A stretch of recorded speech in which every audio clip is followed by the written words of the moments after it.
I started out small, which is not the best thing in the world. And I compounded that by becoming smaller, which is kind of crazy. And that when I went to school, we had A class and B class. Now, if you started school in September, you were in 1A. If you started it in January, you were in 1A. Okay, so you could graduate at mid-year. Well, I started in 1A, but I skipped a grade because in 6th grade, I was doing 6A work, which I was in, and I was also doing 6B work. So they decided that they would push me ahead, and I thought that was a pretty good idea until I started out for sports. When I was a young baseball player, my dad took me to meet Mr. George Bennett. Ever since our first hitting lesson together, I went to see Mr. Bennett whenever I could, from my Little League days all the way through college. When I was struggling at the plate, Mr. Bennett would get me right. And to this day, he's been one of my biggest influences, not just in baseball, but in life. When I asked him to come on the podcast to share his story, he invited me over his house. We put a microphone on the ottoman in his living room and talked for an hour about everything. From the recruiting of Jamie Moyer to some funny coaching stories to his advice for players and coaches today, and of course, the story of his own baseball career. My first uniform was so big that I couldn't play in it. And, as a kid then, I was crying for crying out loud. Yeah. It wasn't good. So finally it was cut down and I was able to play. But being small, I went out for the teams all the time. I did not make the JV team in baseball till 11th grade. And I was one of the co-captains on the varsity in 12th grade. In 11th grade in basketball, I was cut from the JV team, but picked up by the varsity. So I actually played on the varsity as an 11th grader, and then I was co-captain on the varsity team in 12th grade. After graduating from high school, he played in the Penn Dell League. That's where the idea of playing in college came about. One of my opponents saw us and he said, "Hey, come out, I want to take you to Westchester." So I went to Westchester and introduced to Coach Kellinger, and I made the varsity as a freshman, and I played 9 of the 13 games. I didn't start too many of them, but kind of after the season, I thought, heck, I wasn't playing as much as I'd like, and I had started dating my wife, and there was an opportunity then to get a Ford convertible with a Continental wheel or go back to college, and I chose the Ford with a Continental wheel, which was not too smart in my case. So that was it. We were dating for a long time, and then we got married in 1956, and in August of 1956, and in the Christmas meal came my draft notice. So that was kind of interesting. So I went right into service then in January. So Mr. Bennett went down to Fort Jackson in South Carolina, where his time in the service got off to a pretty rough start. While I was in the service, there's a great disadvantage to being an A or a B. And the A's and the B's and C's, well, everything starts with A in the service. So you have guard duty, KP, guard duty weekend, KP weekend. So one of my buddies went in at the same time, and he ended up with a weekday KP and a weekday guard duty. I ended up with 2 weekday KPs and a weekend KP, and 2 weekday guard duties and one at the end. At the conclusion of basic training, Mr. Bennett was assigned to clerk typist school for his second 8 weeks of training. That's when he caught a break. The second 8 weeks in clerk typist school, they walked in and they said, "Have any of you guys played college or professional baseball?" So that was a break. And I raised my hand, and then I was off all the duties and so forth and played baseball. Then what happened is that after the second 8 weeks, you're assigned, and I was assigned to the clerk typist school at Fort Jackson. So that was pretty good, and I brought my wife down after I found out, what was happening. I wasn't there too long when they asked if somebody could throw a football. And I raised my hand, and well, from there on out, I did no extra duty, so I made up for all that stuff. I played baseball, basketball, football, volleyball, golf, and I didn't box, but I had a boxer, so I just had it made. That's awesome. So they made up for a tough time in basic training to having it made. After 2 years in the Army, he went back to work at the Reading Railroad, where he was working before he got his draft notice. And a real good friend of mine, Bob Warner, who I took to Westchester to introduce him to Coach Killinger, picked me up at my car was being fixed. He picked me up at the railroad station, and going back, he said, "Hey, why the heck don't you go back to school? Why don't you go back to Westchester?" He said, "Killy, I'd love to have you." So when I came home, I was talking to my wife, and I said, Bobby Warner picked me up, and he asked me about going back to school. What do you think? He said, "Well, do you like what you're doing?" I said, "Not really." So we then decided I'd go back, which was good. And then back at Westchester, I played 3 years. I was co-captain after my sophomore year, junior, senior year. I was co-captain of the team, and I really enjoyed it. Mr. Bennett's coach, Dr. Glenn Killinger, was a legend. He played professional baseball and football and was inducted into the College Football Hall of Fame as a player. Then, throughout his 48-year coaching and teaching career, he inspired many young student athletes and brought national recognition to Westchester University. And some of his coaching style definitely made an impression on Mr. Bennett. Killinger was a tough guy. I mean, there was no question about it. He was a tough man, and he made it tough on you. And if you couldn't take what he's dishing out, you weren't going to play for him. I remember my freshman year when I went in there, we were hitting from a tee, and so I take a swing, and I guess my hair wasn't really long, but I went back like this, and Killinger says to me, "Bennett, you're a damn dude, aren't you?" And I thought, oh boy. Next day I came in with a burr. So, I mean, that's the type of thing. Mr. Bennett told me that Coach Killinger always knew how to motivate his players, and he had some pretty interesting ways of doing it. My senior year, I was second year captain, and we lost to LaSalle. And boy, he didn't like to lose to the Big Five schools. So he's going down, and he is chewing out. And then finally he gets to me. "Bennett, you're fat and you're out of shape, you lazy bum, and I'm going to straighten you out right now." So, the kids, they looked up. Now I was older than they were, because I went back after being in the service, and they thought that I was like his illegitimate son.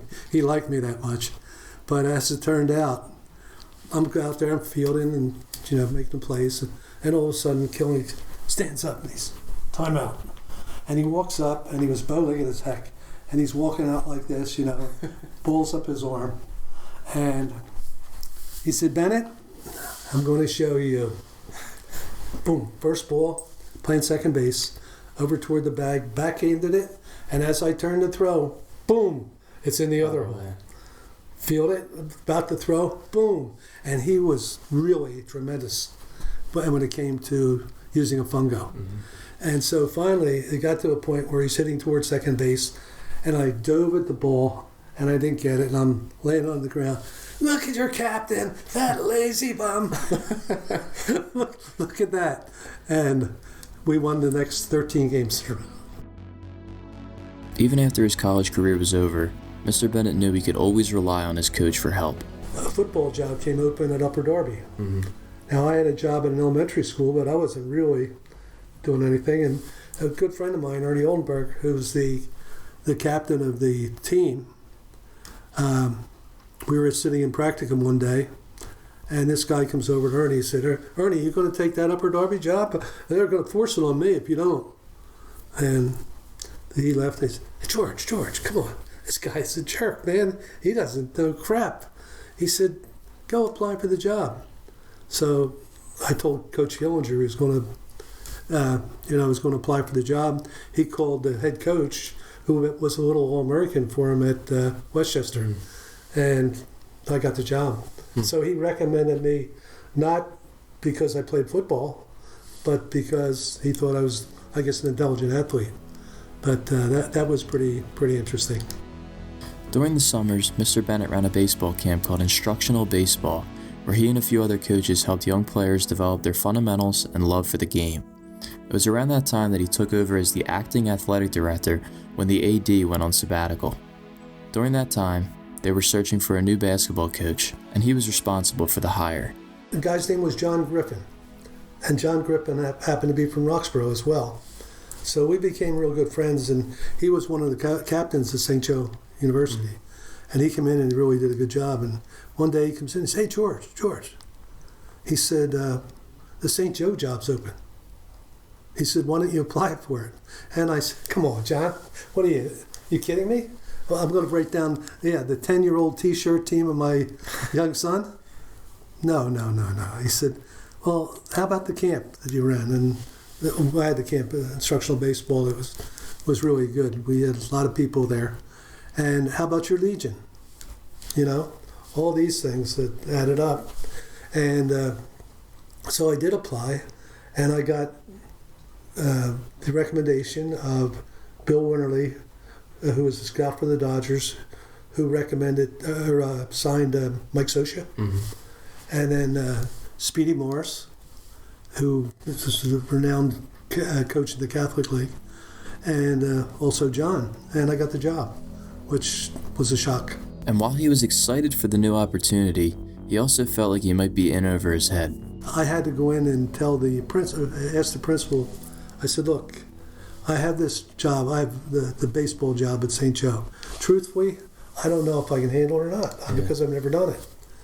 And I said, look, I would like to just give me this year to find out. Oh, no. Make up your mind right now. Whatever you're going to do, you're doing it now. I said, well, if you're putting it that way, I'll take the St. Joe job. Well, he had me out of the athletic director job by mid-year. So that was that part of it. Fortunately for me, he left and they hired a new coach, and I went to the superintendent.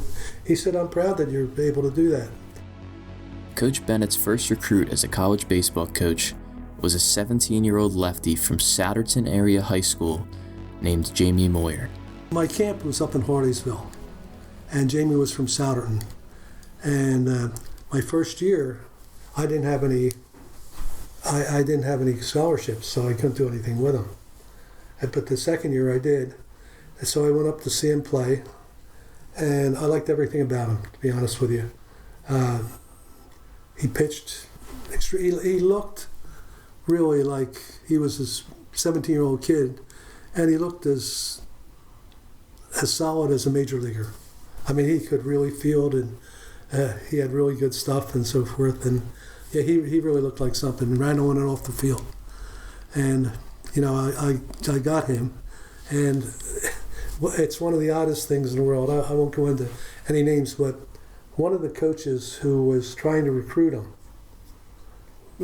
came to Jamie's house, but he was in cutoff shorts or jeans or something like that, and he didn't have any socks on. And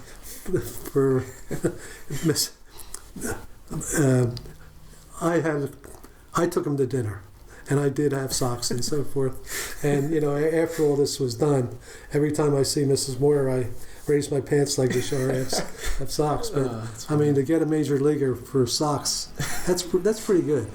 When he got to St. Joe's, Moyer impressed his coaches with his performance on the mound, but it was his practice habits that really made an impact. He was everything we thought. He was 7-0 as a freshman, and he was tough, no doubt. His career was really solid. I possibly could have lost him after the first year. Jamie never really had a break in that in high school. He had back-to-back no-hitters, and the third game was a swinging bunt one-hitter. And even back then, they just didn't feel that he threw hard enough. And, they're the things that I want to talk about later on. The stuff that he has done is truly amazing. Yeah. His practice habits were amazing. First of all, if you were to have a catch with him, give him a target. And he would go through his motion to throw you the ball. He was always doing something. He would shadow box where he wouldn't throw a ball, but he'd make sure where his foot landed and all that stuff. And he was a pro then. Before Jamie's junior year, Mr. Bennett asked his friend and late president of the Philadelphia Phillies, Dave Montgomery, to set Jamie up with Claude Osteen, the Phillies pitching coach and three-time All-Star himself.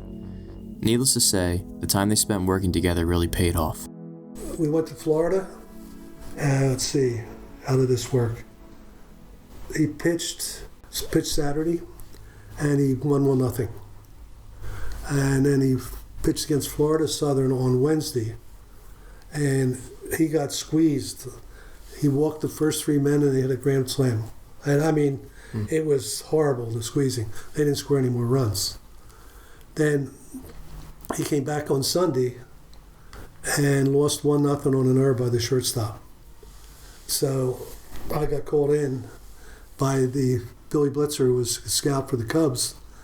And he said, George, he said, this Moyer kid, he said, how interested is he in pro baseball? I said, he wants nothing more than that. I mean, that's something that he really, really, really wants. And so he's the guy that put him in. He was drafted in the 6th round. Jamie Moyer pitched 25 seasons in the big leagues. Mr. Bennett likes to say that Jamie found the fountain of youth since he did the following after the age of 30.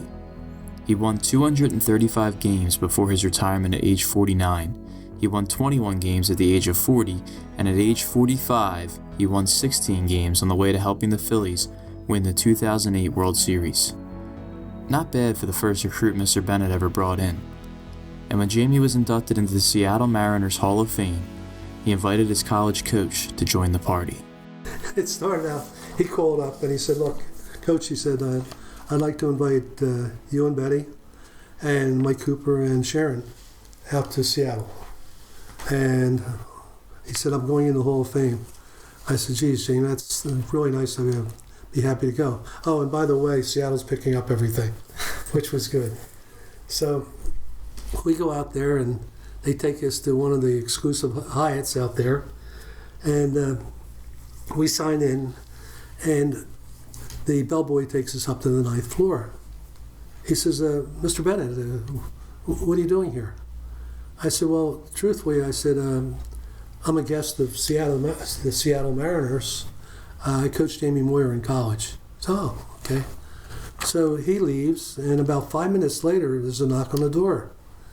And it's the bellhop.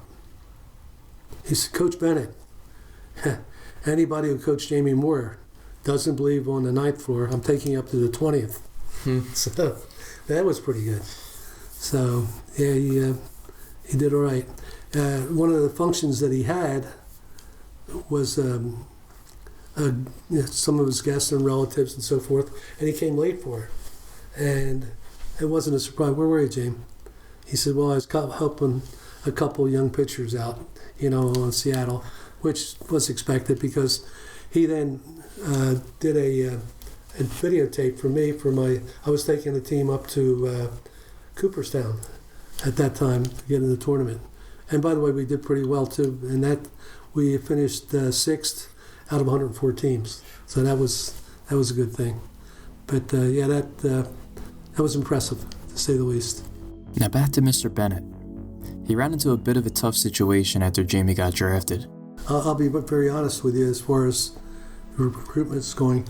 After Jamie's junior year, I lost Jamie and another pitcher, and I had 2 other guys lined up to come in. And they were both post-grads, and I went in to see the admissions director, and the admissions director said, well, I'll take him into the night school. I said, look, they're adult, and if I don't get them into the day school, I'm not going to get them, and I'm not going to have a program. And the guy says, so? And that meant, to me, it meant so long. Yeah. Because what had happened prior to that, Larry Shane, who was the head coach at Villanova at the time, called here at my house at 10:30 at night and said, may I speak to George? And Betty says to him, he's at practice, 10:30 at night. And Larry says, what, is he crazy? And kiddingly, my wife said, why, do you have a job for him? And he said, yeah, I do. So that was the thing. So that's what happened. Then I went to St. Joe Villanova as an assistant. Now, we played, the 4 years I was at St. Joe, we played Villanova 7 times. We won 6. So that, I guess that helped a little bit. Yeah. And during the first year there, toward the end of the season, Larry said, George, take a walk with me, will you? And I said, sure. And he said, look, I'm going to have to take a different job. I'm going to take a job in Villanova in admissions. And he said, would you take me as an assistant coach? I said, sure. No question about that. And so anyway, I made the application for the job, and it took a long, long time to get it. And some people felt that maybe the athletic director wanted to keep it for himself, to be honest with you, because he liked baseball. Mm-hmm. So I finally did get the job, and it worked out pretty well from there.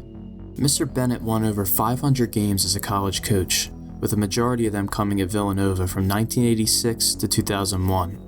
He was named Big East Conference Coach of the Year in 1988 and 1993. He went to the NCAA tournament twice and produced 7 major leaguers, such as Gary Scott and Gene Schall. Villanova retired as number 6, and he is known across college baseball as one of the greats. But his time at Villanova got off to a rocky start. I started out 5-15 in the first half of the season, and we had injuries at the beginning, and then we caught fire, and went 16-5 the last half of the season. It had to be 21-20, and that's the first winning season they had since 1980. So the next year we had a number of transfers come in, and some of the guys that, like Dave Carr, transferred in, and so did some other guys come in. And as it turns out, we turned it around. We went 35-18. So we set the school record. Heading into the 1988 season, Mr. Bennett felt that his team was more talented than ever, but he saw some potential problems, so he brought his team together for a meeting. I said, look, fellas, here's what the story is. We have more talent than we've ever had before. There's no question. There's more talent. The only thing I'm asking you guys is let the coaches coach. Let us make up the lineups. And because, I could see maybe some problems brewing. And as it turns out, we do have some problems.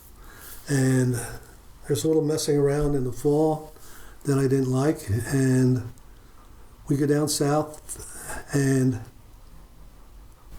I put we were off for a couple of days because of rain, and then I put the lineup in, and after the game, 4 kids came over to me. Now this is after the first game, and I said, look, bear with us, we have more talent. I said, 4 kids came in and said, Coach, what's my role?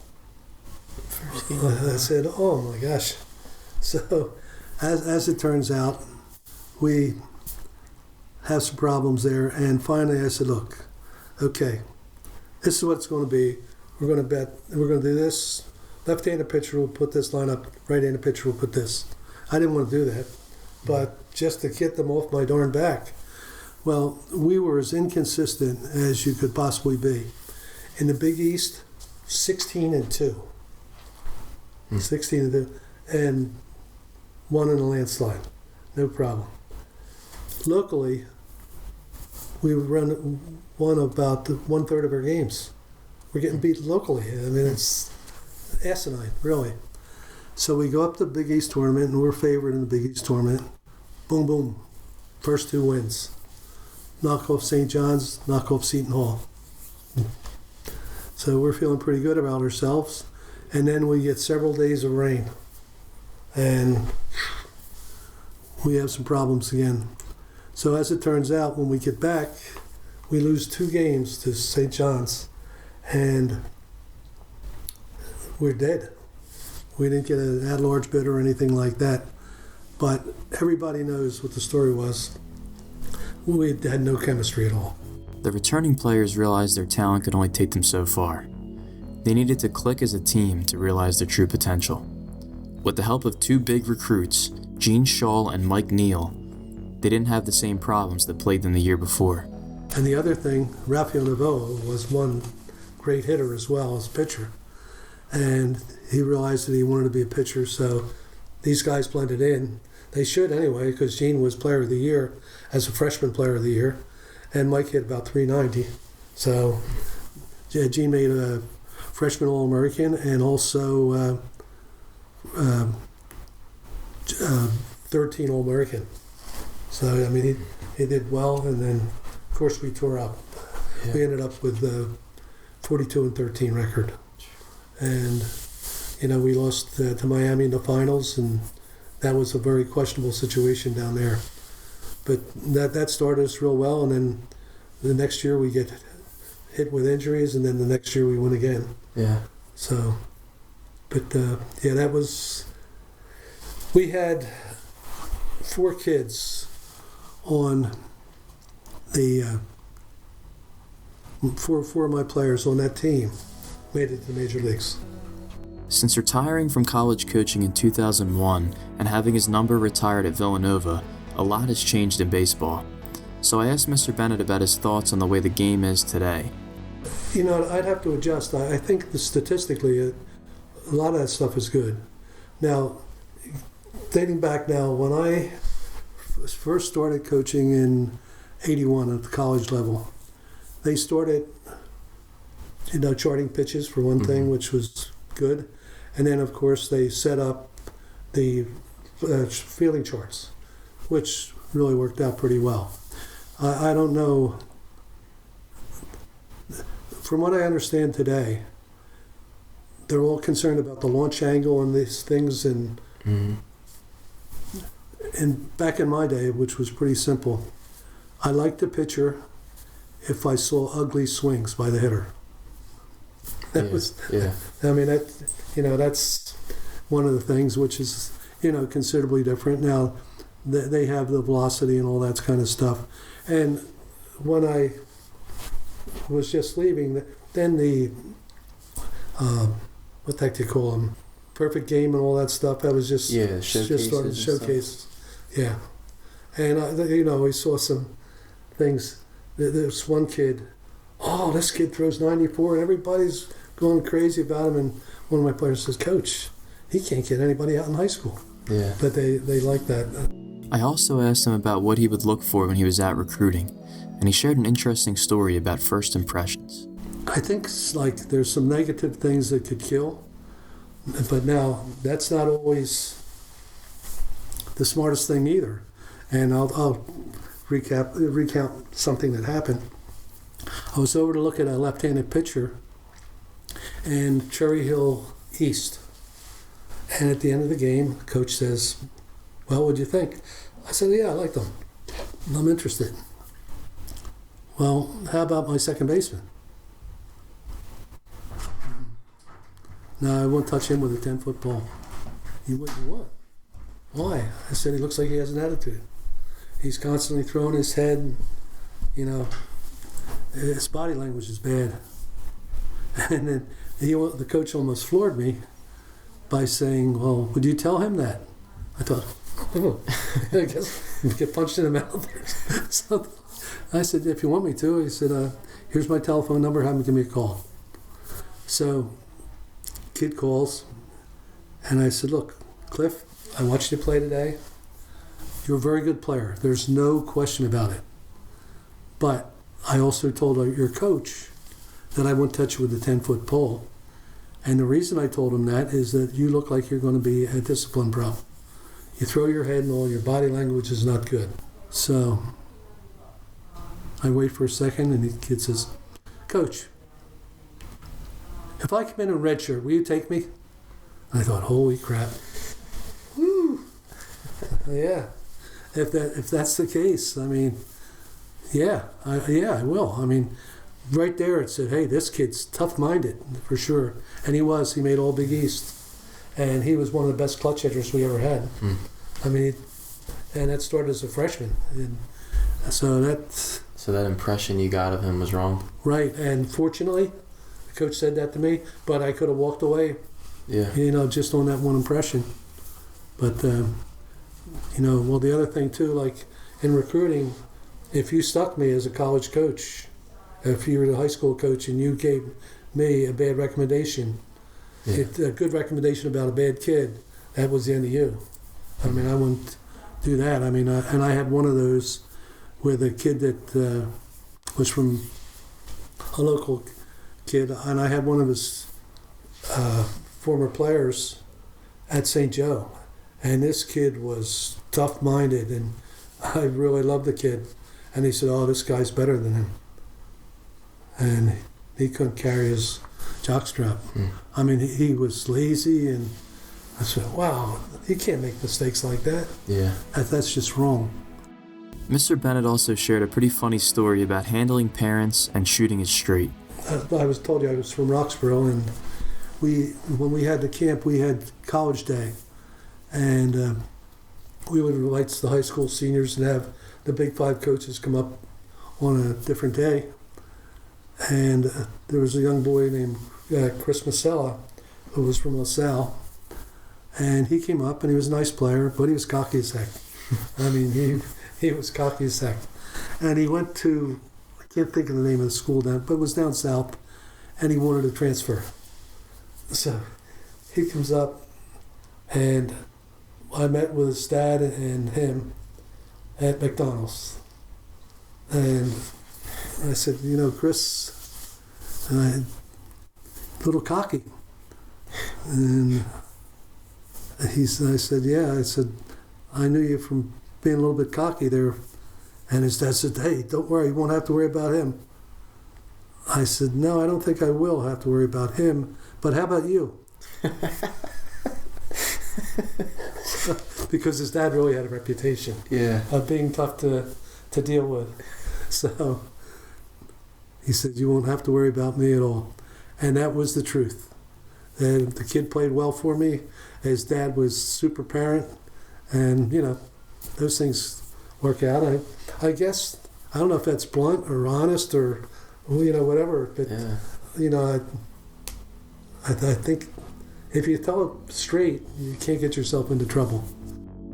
With a career record of .531, .371, and .9 coaching in the collegiate ranks, and the influence of the legendary Dr. Killinger, I asked Mr. Bennett what he feels is the most important trait in a coach. I think fairness. And I'll tell you, the one thing, I liked my players. Mm-hmm. I really did.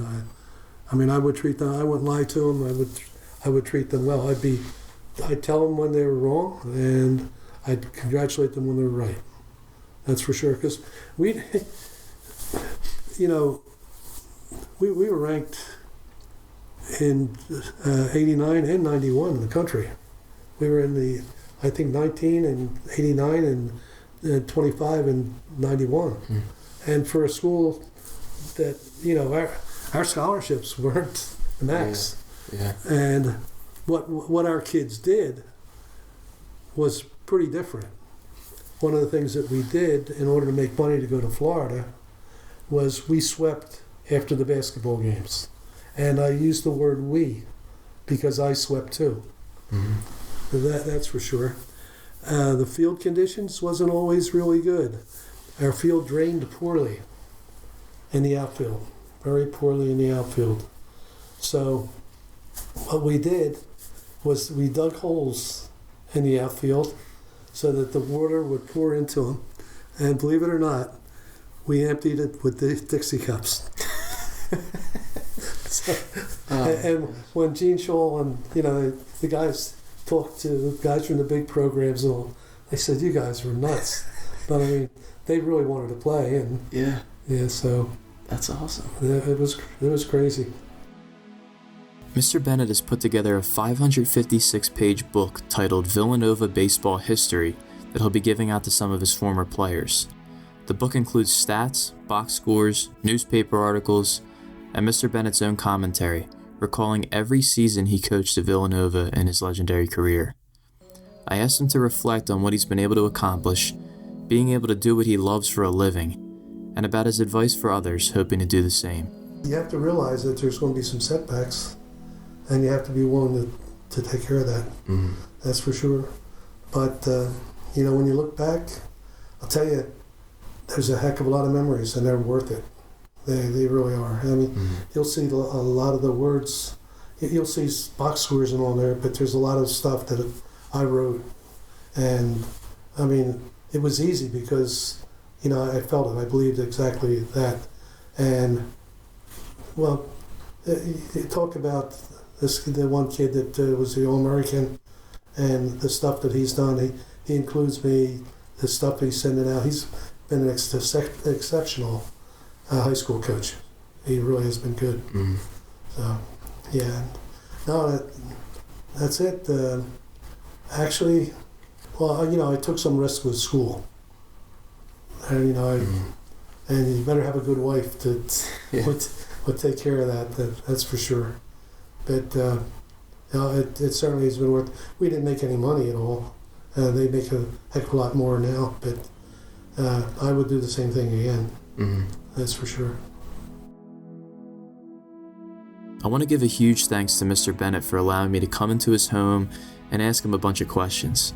I think it's so important to get his story out there to the next generation of players and coaches. He's a living legend in the world of college baseball, and as you could tell, an even better person. And I hope you enjoyed listening to his stories and his advice as much as I did, and that you helped spread it around by sharing it with a friend, a teammate, or the coach in your life.